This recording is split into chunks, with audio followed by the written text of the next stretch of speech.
Kabar cukup besar di sini saya akan prediksi One Piece untuk chapter 1051. Nah, mari tanpa basa-basi lagi kita langsung saja wadaw.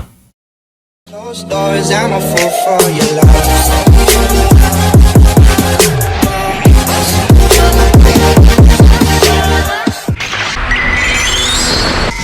Nah, seperti biasa sebelum ini jangan lupa untuk subscribe dan juga nyalakan bel notifikasinya ya, karena kalian tidak akan tertinggal yang masih menarik seputar One Piece hanya di channel Devil Nomi.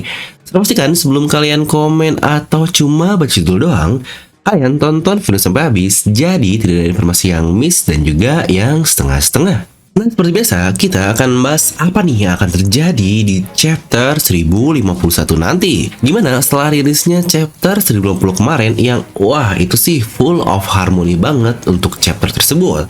Mulai dari bagaimana kemenangan Luffy yang dihiasi oleh terbangnya lentera yang sangat indah, lalu juga dengan bagaimana senyum Luffy yang membuat kita melihatnya bakal ikutan senyum dan tenang juga. Wadaw banget.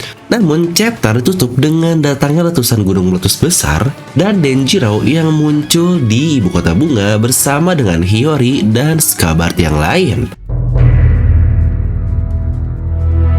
Lagi-lagi seperti biasa, kita akan membahas chapter depan dengan bagaimana komik atau versi tankobonnya sudah sampai mana juga. Sekarang untuk chapter 1051 yang berarti tersisa 4 chapter lagi sampai ke 1055 yang akan menjadi penutup dari komik volume 104. Yang ini bakal cukup mirip sih dengan arc sebelumnya, di mana arc-nya sudah resmi selesai di chapter 1050, tepat menjadi berakhirnya super arc yang sudah dibangun oleh Oda mengenai pengincaran salah satu Yonkou Kaido yang ternyata dapat bonus Big Mom. Yang kok kalian sadar, awal Luffy dan Torao mereka beraliansi itu di chapter 668, di mana chapter ini rilisnya di tanggal 28 Mei 2012. Apakah ada yang mirip? Ya, tentu saja. Karena akhirnya setelah 10 tahun berikutnya di 29 Mei 2022, dua aliansi ini secara resmi berhasil mengalahkan salah seorang Yonkou yaitu Kaido. Wah, ini sih tepat 10 tahun pas banget Oda dari awal aliansi sampai mereka benar-benar resmi mengalahkan seorang Yonkou. Ini gila banget sih, Oda bahkan ke hal-hal seperti itu saja benar-benar detail sekali. Yang sebenarnya itu kan gak penting-penting amat ya, tapi tetap dibikin sangat-sangat presisi. Yang entah apakah kalian sadar juga atau tidak, waktu seluruh kru topi jerami ini terpisah selama 2 tahun yang akhirnya muncul time skip, dan Luffy dia bertualang sendiri ke Amazon Lily lah, ke Impel Down, Marineford, dan yang lain-lain, hingga akhirnya sampai mereka bertemu kembali di Sabaody Archipelago 2 tahun kemudian alias setelah time skip. Di waktu kita pun di real time itu benar-benar waktunya tepat 2 tahun loh sampai mereka ketemu. Yang dari sini berarti Oda emang gak pernah main-main sih dari judul chapter, angka chapter, dan bahkan timeline kita di chapter-chapternya pun saling berhubungan.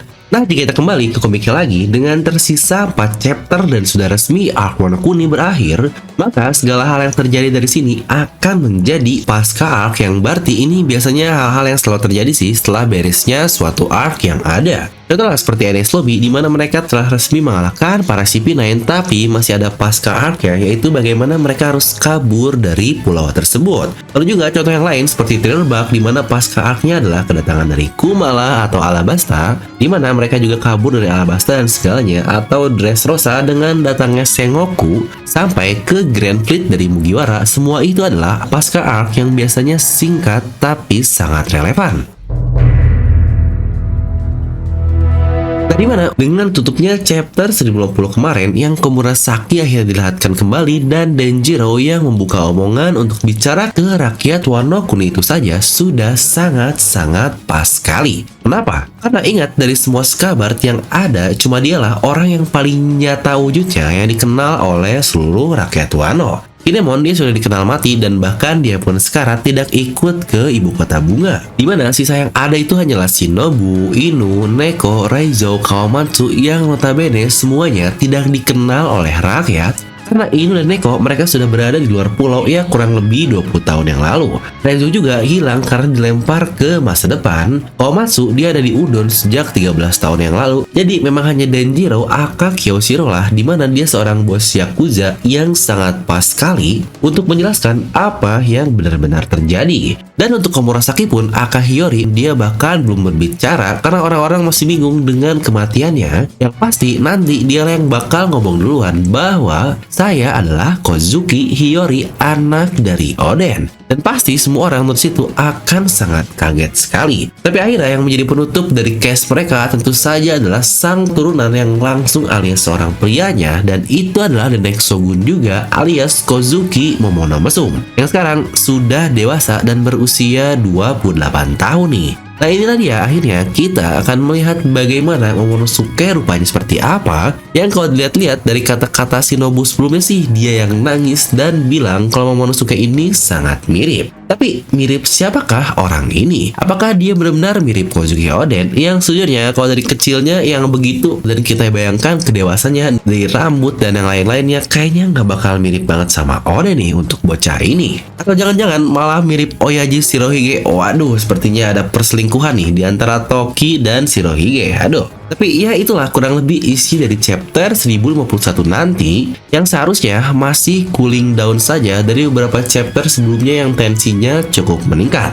Dan ini akan lebih ke announce saja untuk seluruh rakyat dulu, di mana chapter lalu announce-nya untuk pihak-pihak yang terlibat saja di Onigashima seperti samurai dan yang lain-lain. Di mana nanti adalah untuk rakyat Wano secara keseluruhan yang mereka sudah mendapatkan harapan yang mereka tuliskan di Lentera tersebut. Yang berarti sisa 1052, 1053, 1054, dan 1055 ini mungkin baru fokus ke Road Poneglyph, Gunung Meletus yang bakal seperti apa, yang mungkin akan terjadi hal yang menggemparkan juga dan sesuatu yang dahsyat di chapter 1055. Nah kira-kira kalau menurut kalian bakal gimana nih?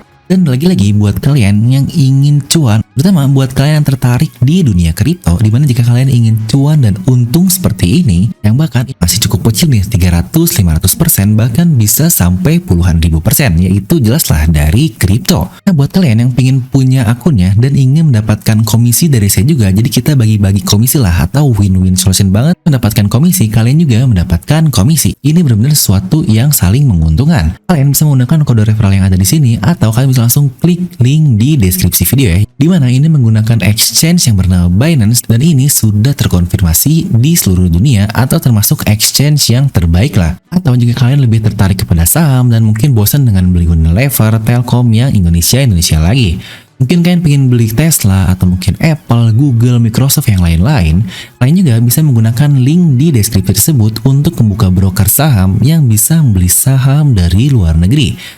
Tentu saja kalian akan mendapatkan gratis saham dan gratis dolar di dalamnya jika menggunakan link yang saya simpan di deskripsi di bawah ya. Intinya tahun baru harus cuan baru dong anjay.